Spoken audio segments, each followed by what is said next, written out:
you're doing good with the recruiting business. How long is that your main focus before you start another business?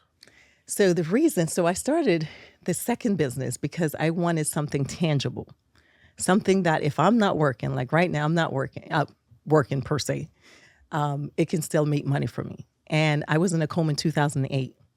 And during the transition I was in California at the time, during the transition from California to Florida, I wanted to be home with my family. And at the time, Why were you in a coma? you have to read the book for that. That's one of the tell-all in the book. She said yes. Yeah, got it. So when I was transitioning, I was wheelchair bound. My larynx was clipped, so you could not hear me speak. And the flight attendant escorted me off the aircraft and placed me in a corner. And I waited there, and I was there for 3 hours trying to signal someone because they can hear me talk. And I cried. And I saw people just kept walking by me, and I tried and tried, and you cannot hear me. And finally, a young girl came over and she helped me. And when that happened, I realized that the disabled was not cared for. They were invisible to the world. And after I recovered from the coma, I decided to start a medical equipment business because I never want anyone else to feel the way that I did. So what medical equipment, what does that actually entail? Wheelchairs, hospital beds, respiratory, CPAP, oxygen, diapers. So you're buying these things and selling them? Yes. So I buy them from the manufacturers. So you buy them from like China? No, I buy them from U.S.-based manufacturers. All right, a U.S.-based manufacturer, and you're selling them to hospitals?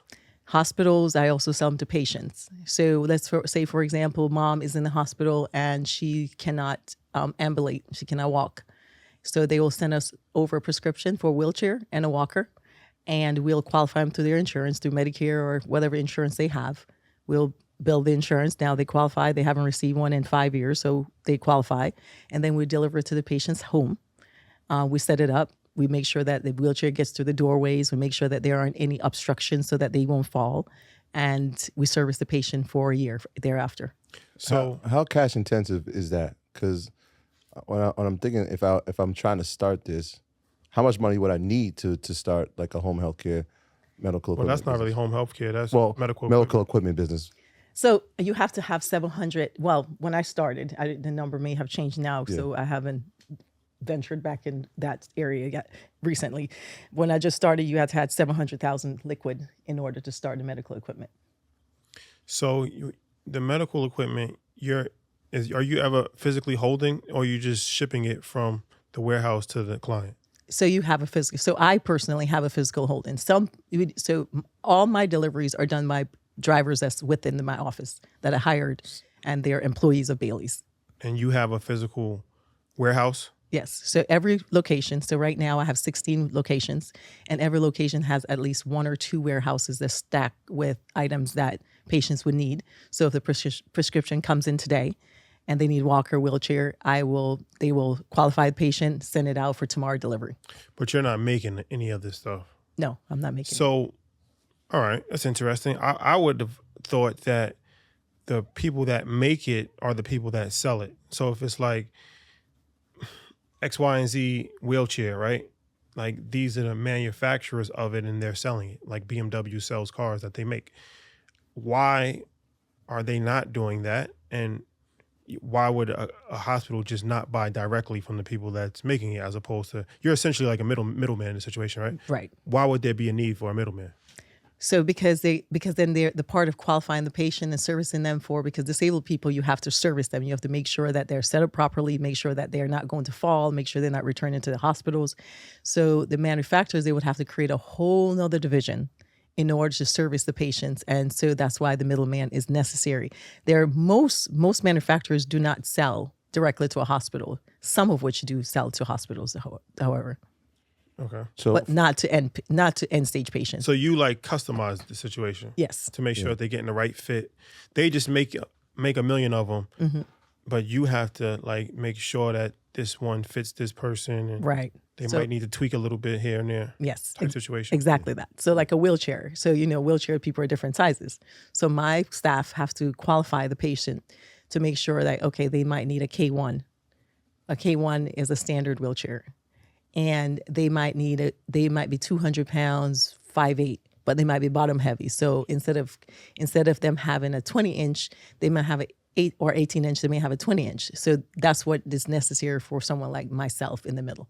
So, I mean, because technology changes, so you have to keep up with the technology, especially with wheelchairs. Like 10 years ago, they don't look the same. They're not operating the same. How do y'all handle compliance and regulatory issues when it comes to the equipment? So there are so the medical equipment industry is actually more regulated than even pharmacy. Right. You would think that it would be the other way around. I read that. But you have to be licensed in each state. Then you have accreditation. Then you have Medicare. Then you have all the other insurance plans. And then you have oxygen is separated from the medical equipment. And you have oxygen license. So in each location, there is at least 6, sometimes 7 licenses that you have to have. Just to sell the equipment. Just to sell medical equipment. Which state did you start in Florida? Florida, yeah. So which states are less regulatory, right? So I'm assuming Florida probably would have been an easy state to do it, and not easy in the sense of like not having to deal with as much as you would in other states. What states that come to mind are like, all right, this is a good state to create this business in? So it's really governed by Medicare, okay, which is national. Right. And you have to follow Medicare guidelines in all states. And in order to build Medicare, which is all equipment patients, disabled patients, you have to follow the guidelines. So it's really now easier in any state. Florida, I think, is a little bit harder. They take longer for the license. They cost more for the license. And it's because the reason why accreditation came into play is because what I've been told is Florida and South Florida was one of the places that they had the most Medicare fraud. There were places, people that were just picking up buses of people, pay them $100 and then just bill the insurances from what I heard. Now, that may not be factual, but that's what I was told. So what's the profit margins? The profit margins are good. They're good. It depends on what the items are. Some of them sucks. Some of them are not that great, but most of the times you'll get a patient who, let's say that they're bedbound. They need a hospital bed. They need a lift. They need a commode. They need a walker. They need a wheelchair. And so sometimes they need oxygen. So with a patient like that, which is a lot of our patients, you'll find that there's a really good profit margin, because even if you don't make a lot on the hospital bed, you might make a decent amount in the wheelchair, and it'll kind of offsets each other. So you're selling multiple things. Yes. So, and you said Medicaid, Medicare. So when you're selling this stuff, you're like a doctor, like you're billing insurance for it? Yes. People aren't paying out of pocket. Well, sometimes. Sometimes. Well, a lot of it's coming from insurance. From insurance, yeah. How does that process work? So when we qualify, so you have to, for a wheelchair or any medical equipment, if you have Medicare as a primary insurance, you cannot get one. You could only have one per 5 years. So my staff are running through the system. Okay, this patient received one last year from this practice, and maybe they got billed for 2 months. You can take over the billing for that patient and give them another one because they returned it. Or if it's a patient who actually do qualify, you will just bill for the 13 months. So it's a 13-month rental for most equipment. If the reason why it's profitable is because if a patient passed away or goes in the hospital or no longer need it, you pick it up because they're rentals, then you re-rent the same item to someone else. Did the relationships that you built when you were doing pharmaceuticals play a key role in obviously creating for the medical help equipment? Because I'm thinking to myself, how would I get the patients? I'd have to have a relationship with some of these hospitals.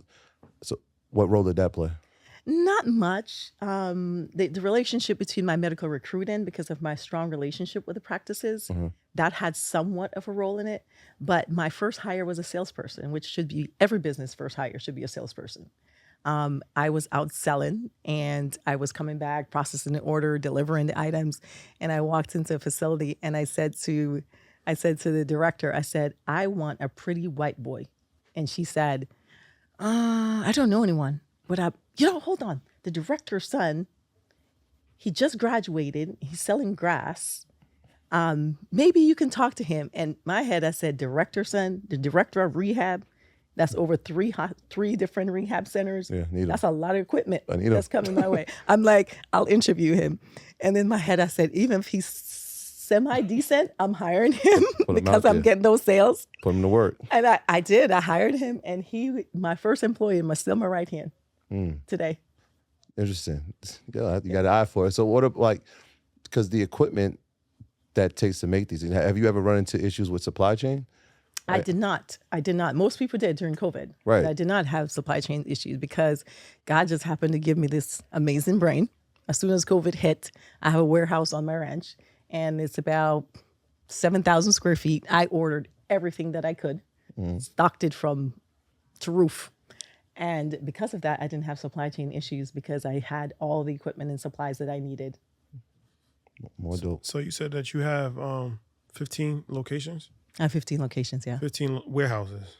I have probably 25, 26 warehouses. So what's the location then?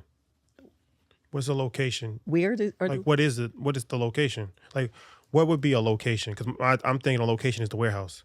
Oh, no. The location have physical office that has a display floor, and it has the staff that stays in that. And the warehouses are where we just store the supplies. The location, because people, it's not like a walk-in thing, right? It is. It is. a You walk-in? can. Yeah. You can walk in? You can. Most people can't walk in, so we deliver. But yes, you can walk in. So at a location, you have people calling people, and you have, what's at a location?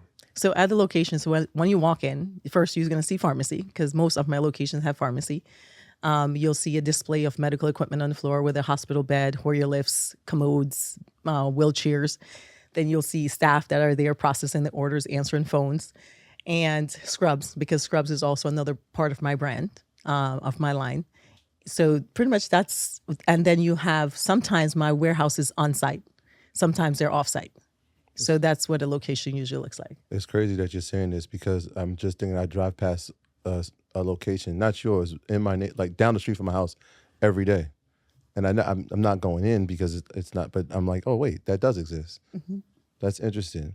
I want to know how competitive this is because you're doing it, but I'm sure there's other people that are trying to compete and get these clients and have more customers. How competitive is it in this space? It's competitive. It's very competitive. However, like, I don't look at my competition. Why? Because I'm better than everybody else in the industry. The reason why I'm better, and the reason why we're better, is because we service. See, in the medical industry, service is usually not very great. And because I had personal experience of not being cared for, I require that from my staff. They know that the one reason that they can get fired for, without a question, is if they're nasty or unkind to one of my patients. And because of that, I make sure that they have honeycombs on their lips. When you answer my phone, I don't care what mood you're in. You must have honeycombs on your lips. And they know that. And because I also treat them well. I treat them so well. So that, matter of fact, on my birthday, this past birthday. Happy belated. Thank you so much. I plugged into the chat, the company chat, and I said, okay, guys, it's my birthday today, and I have something for you. So I gave, for the last 2 years, I gave all of them, the entire company, $1 per hour raise. And so a lot of the employers would message me like, who gives someone something for their birthday? I do, because I believe that you should be kind and loving to every person who is taking care of you and every person who's around you. And I treat them extremely well. So every customer that engages with them, I get amazing reviews. And I got the opportunity to experience it organically for myself.